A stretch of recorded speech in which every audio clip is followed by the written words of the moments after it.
Hello, this is Lance Cleveland, author of the Store Locator Plus plugin for WordPress. Today I'm going to go over how to debug a user session with Store Locator Plus using Firebug within Firefox as well as the built-in developer tools. So the customer here, Ayur-Medic, who makes skin products, is having an issue on their locator, as you can see, where the directions are showing up as a link. Now, one of the first things I notice is the store name field. That's what this typically is showing as a store ID. So I'm guessing they've exported their location data and re-imported it from a CSV file using the ProPack. And during the import, they either did not have the first row, which has the column ID and column name information, or they did not check the box during import, saying that had that column or that row in the file. But before I make that assumption, I want to make sure they haven't changed the layout, the results layout, in some way that I'm not familiar with. Now, I find that Firebug, which is an add-on for Firefox, is really the best way to look at variables, and that's because it keeps the script variables still in scope the entire time, even after the scripts end, and I find that that is not true with the built-in developer tools. So I have been using the built-in developer tools a lot lately. They seem to be faster and less error-prone than Firebug, but in this case, Firebug is a superior tool, so I'm going to use that. And I can see here the variables I'm looking for under SL+. This is where most of your options are passed into the initial setup of the program. And I can look for results string. This is changing in 4418 or higher. It's going to be stored under options as results layout. That's a update that's coming for performance reasons, but this older version of Store Locator Plus, it stores it in results string.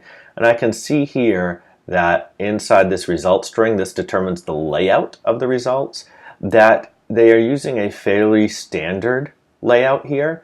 And I can also see that that first hyperlink that's on there is supposed to be the location name. So indeed their data is coming across incorrectly because it's loaded in their database incorrectly. And I'm checking the link here as well, and I can see the hyperlink still intact. And the issue here is this label directions is going to output either the direction data itself or the label for directions, which means that that setting is also not in there correctly. So what's happening now with their layout is because the names and all the other data is in the wrong places, this hyperlink here and the URL reference is probably getting an extra quote in the wrong spot, and that's breaking the HTML along those lines. So the source of this problem is the data.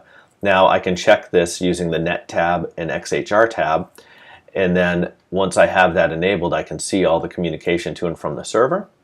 And what I want to do is just come down here. Let's just pick a location here so I can get a zip code. So I want to put in zip code 27587.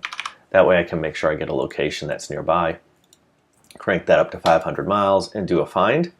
And you can see now on the bottom of this in Firebug, I can actually see what's going back and forth to the server. And I'm looking for this admin Ajax link here. That's how we communicate using the built-in WordPress utility for that.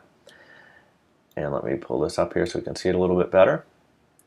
And let's see what's going back and forth between the server. Under the JSON tab, I can see my response right here that's coming back from the server. So I can see what was sent to the server. There's my search for that address. And I can also, if I want to, look at the database query, make sure it looks okay. But in this case, I'm really just interested in what came back from the server. And here is the list of locations. And I see the name is set to a number, the address. So all this data is shifted. You can see the state is down one position. So what we need to do in this case is have the client export and re-import their data using ProPack and make sure that they have the header lines in there and get that in place.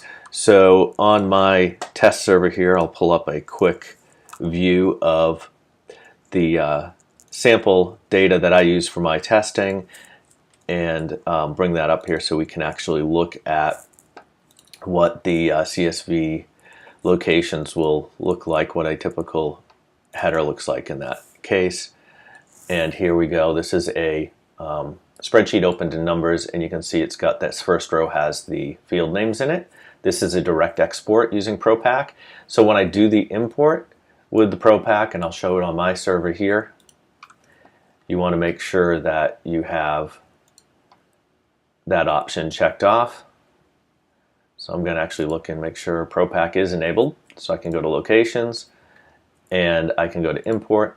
And you want to make sure that in this case, when you're loading a field like that, that you're going to have first line has field name. And if it does have the latitude and longitude in there from an export, you can do skip geocoding, and then you can browse to that file and import it. So that's the issue in this particular case. You can see how to track those sort of things down. Hopefully that helps other people that are having issues on their site. Thanks for supporting Store Locator Plus.